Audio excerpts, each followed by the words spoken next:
أما بعد فأعوذ بالله من الشيطان الرجيم بسم الله الرحمن الرحيم. میں سب سے قبل تو ہدیہ تبلیغ و تحسین پیش کرنا چاہوں گا اخی مکرم برادر عزیز جناب حافظ قاضی محمد رضوان صاحب سیدہ مجموع اطال اللہ بقاء، ان کی خدمت میں اور ساتھ میں ان کی ساری ٹیم مسجد کی انتظامیہ اور خصوصاً 25 دن جنہوں نے اپنا قیمتی وقت دیا، طلاب صاحب اور جو ان کے ساتھ دیگر نہایت قابل احترام مدرسین کرام علماء ذی وقار تشریف لاتے رہے.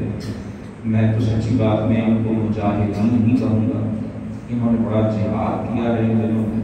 اللہ پاک ان کے اس جہاد کو قبول فرمائے اور ان سے بڑھ کر ہم سب کی قابل احترام مائیں بہنیں اور بیٹیاں، اس مہینے میں آپ ہم سب جانتے ہیں ہماری مائیں بہنیں بیٹیاں بڑی مصروف ہوتی ہیں.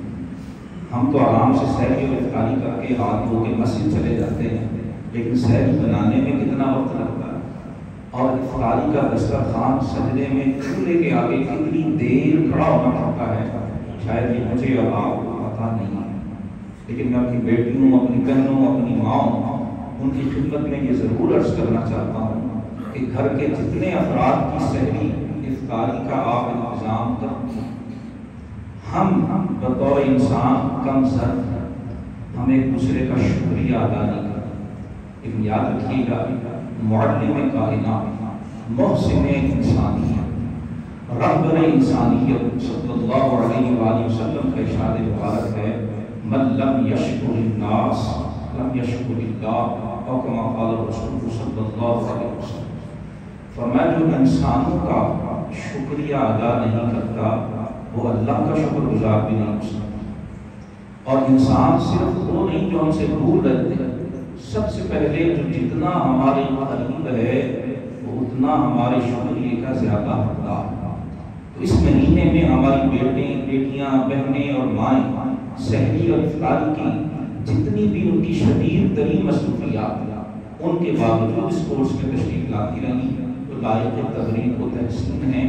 اور ساتھ ہی یہ یقین رکھیں کہ گھر کے جتنے افراد کی سحری اور افطاری بناتی ہیں ان سب کے روزوں کا ثواب اللہ انہیں بھی عطا فرمائے.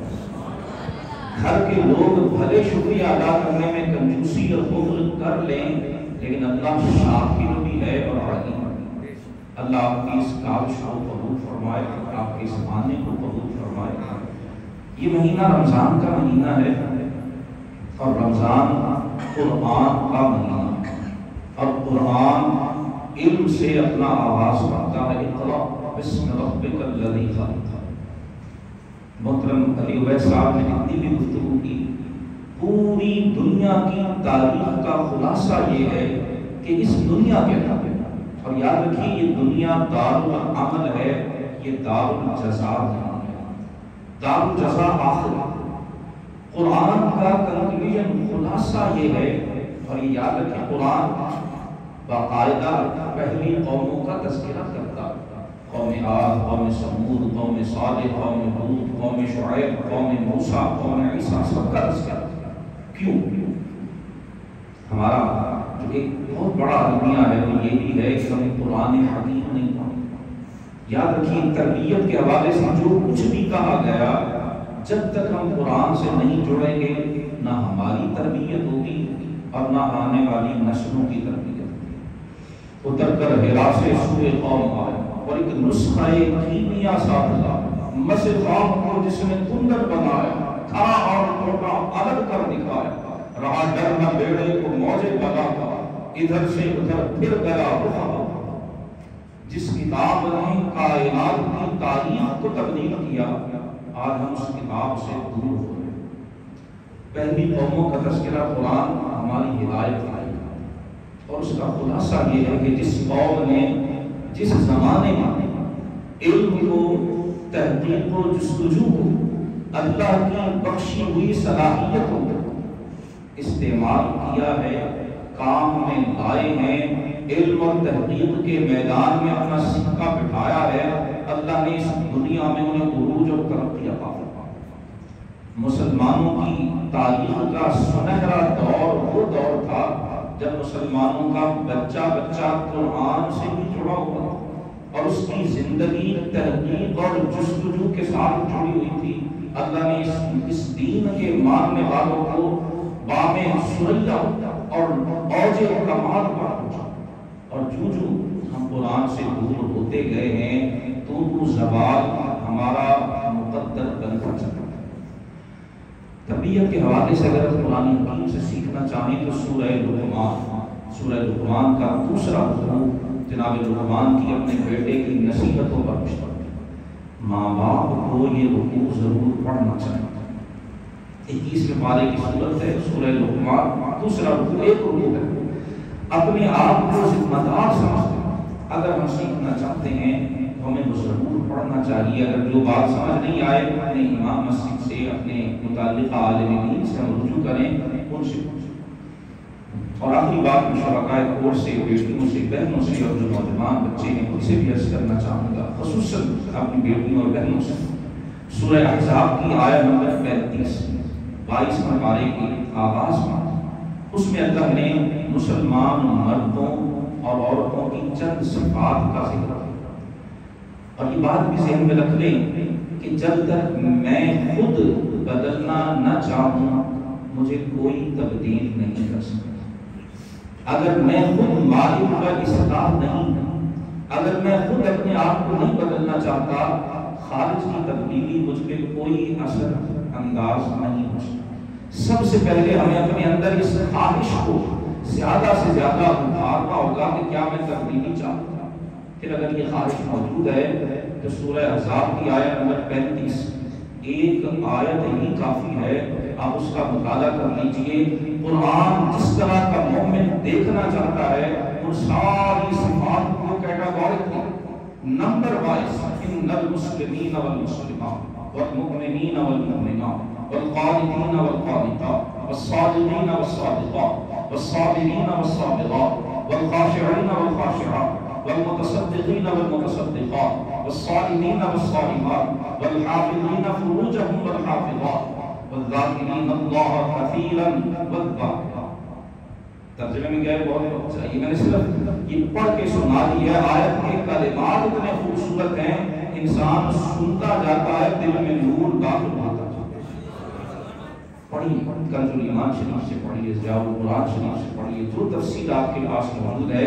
سورہ احزاب آیت نمبر 35 اسے ضرور پڑھیے.